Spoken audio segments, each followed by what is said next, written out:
The most miraculous thing about Mount Athos may simply be the fact that it's still there. Over the centuries, it's been invaded by Crusaders, Ottomans, mercenaries, pirates, and Franks. The Nazis had their eyes on it too. The 2,000 monks attribute their survival, not surprisingly, to divine intervention. But they've also been pretty crafty. Some of the measures they've taken will surprise you. If you'd like to come for a visit, though, it can be arranged, but it's not easy. First, you'll need a visa issued by the monks. And unless you're an Orthodox pilgrim, it can take a while. Next, you'll fly to Athens and make your way to a scruffy little town in northern Greece where there's no airport and where the roads are dicey. Then you'll hop on a ferry, unless the trip has been canceled because of rough seas. That happens all the time. But on a calm day, it can be a very pleasant ride. The story will continue in a moment.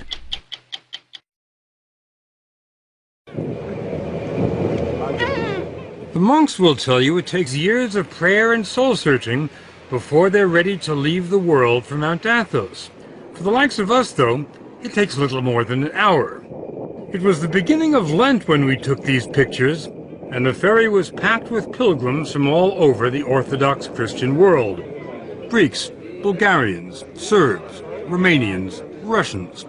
It wasn't long before the first monasteries came into view, and we thought we were sailing to Byzantium, to a fantasy land of castles and palaces.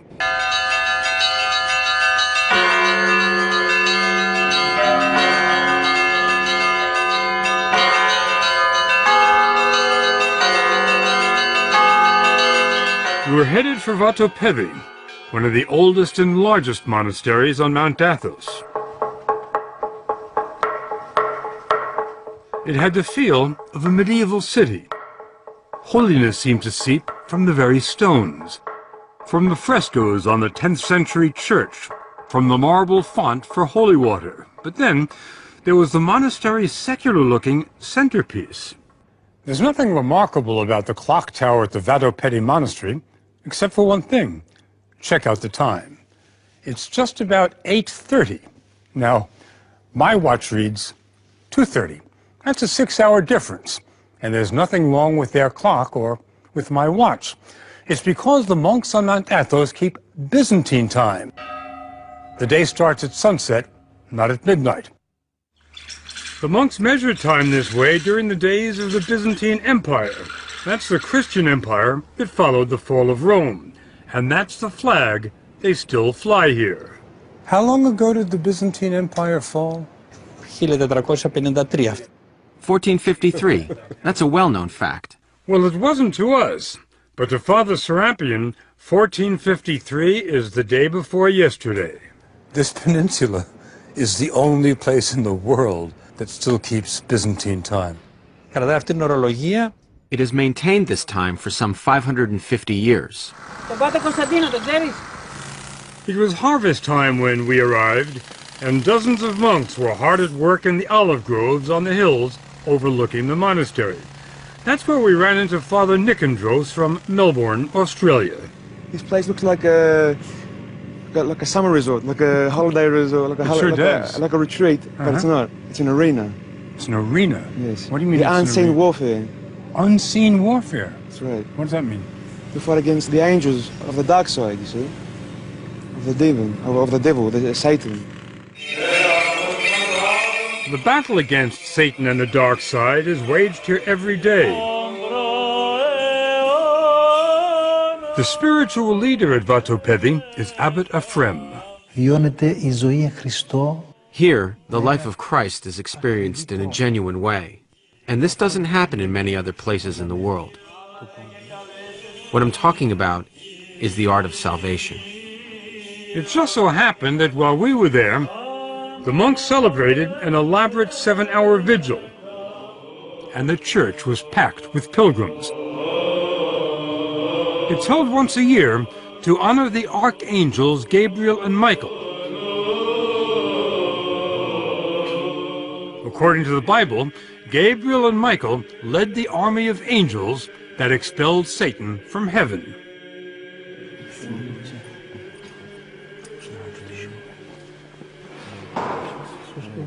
The church's relics are brought out every day, and pilgrims ask for the blessing of the saints. The most sacred relic on the entire peninsula is in this case, fabric said to be part of a garment worn by the Virgin Mary. The irony is that while the Mother of God is revered here, no other woman is permitted to even set foot on Mount Athos. It's been like that for 1,000 years. The reason, according to Orthodox doctrine, is that Christ gave the peninsula to his mother, and all other women have been excluded so as to fully honor the Virgin Mary. It's also been said that in the days before the ban, when women did come here, the monks became distracted and couldn't devote themselves entirely to prayer. They say it's been a lot easier since the last lady left. Keeping women out certainly wasn't much of a problem 300-400 years ago. Do you feel that's becoming problematic today? I don't think so, because the monastery itself and all the land around it is our property. And if we don't want women coming onto our property, we have every right to do that. Mount Athos may be the last all-male bastion in the world, and Father Arsenio says it has to stay that way. Here we are concerned solely with purity and our elevation to eternity. If women are permitted, they'd bring their families and their children. This place would become a tourist attraction and no longer a place of silence. If we wanted to experience profound silence, we're advised to go to Stavronikita. It's the smallest monastery on the Holy Mountain, but it has some of the most remarkable treasures. You stay in the silence just by walking in. There's no electricity here, so the icons and mosaics are illuminated only by shafts of sunlight and a few candles. St. Nicholas, the patron saint, John the Baptist, and the Virgin Mary. We were stunned by the magnificence of the art here, but then we ran into Father Maximus, a former professor at the Harvard Divinity School. He told us what we were seeing cannot be described as art. They're devotional objects, and they're part of the living liturgical life of the church. So we don't have any art, and we're not a museum. I mean, to put it starkly. Whatever you call it, it's priceless.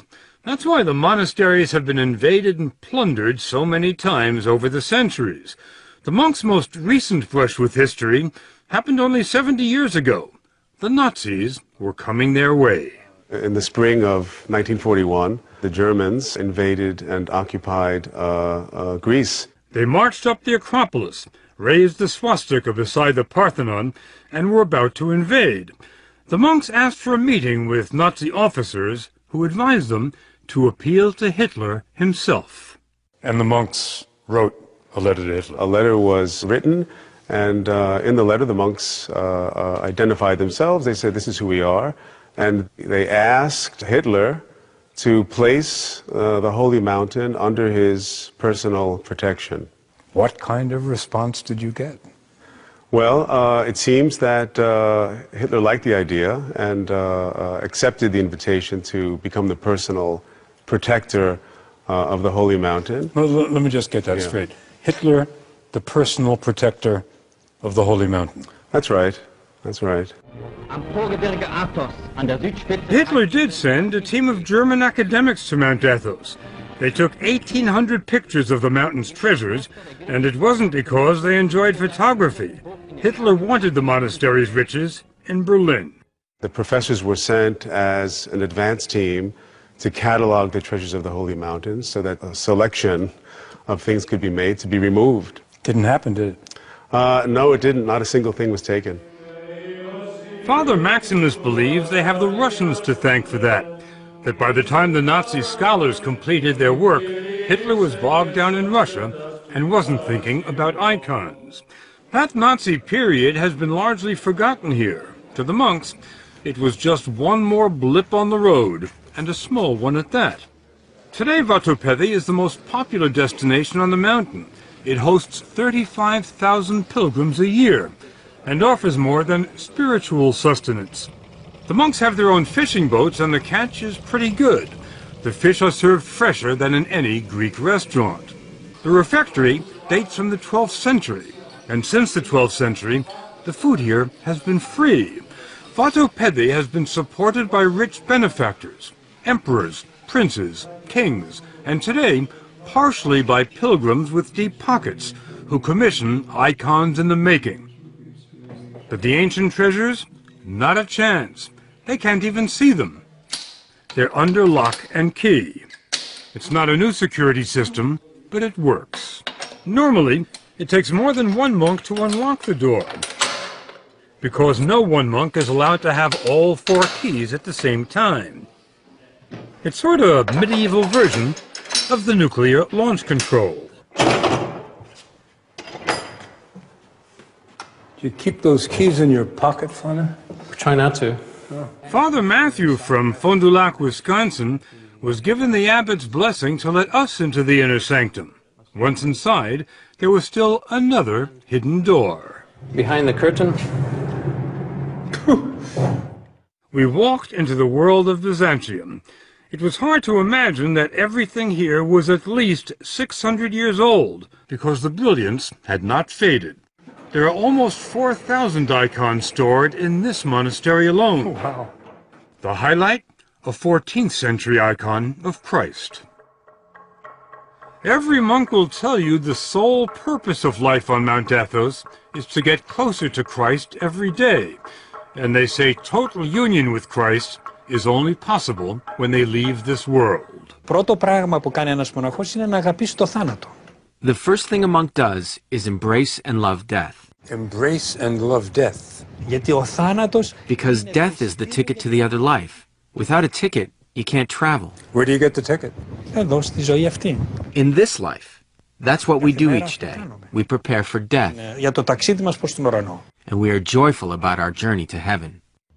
Father Matthew offered to take us to the transit point between this world and heaven. When a monk dies, he's buried until there's nothing left but bones. Then he's brought to where every monk who's ever lived here ends up, the ossuary. Any idea how many skulls there are here? Thousands. I'm not sure how many thousands. Any idea how far they go back? The ones here would be to the 16th century. When you look at the ossuary, what comes to mind? Mostly I see that this is where I'm going to be. I always like to say these are my future roommates. There was nowhere for us to go from there. So we headed back to the mainland. The monks invited us to come back any time. And if we do, or if our grandsons or great-grandsons do, after 10 days here, this much we believe. Mount Athos will not have changed at all.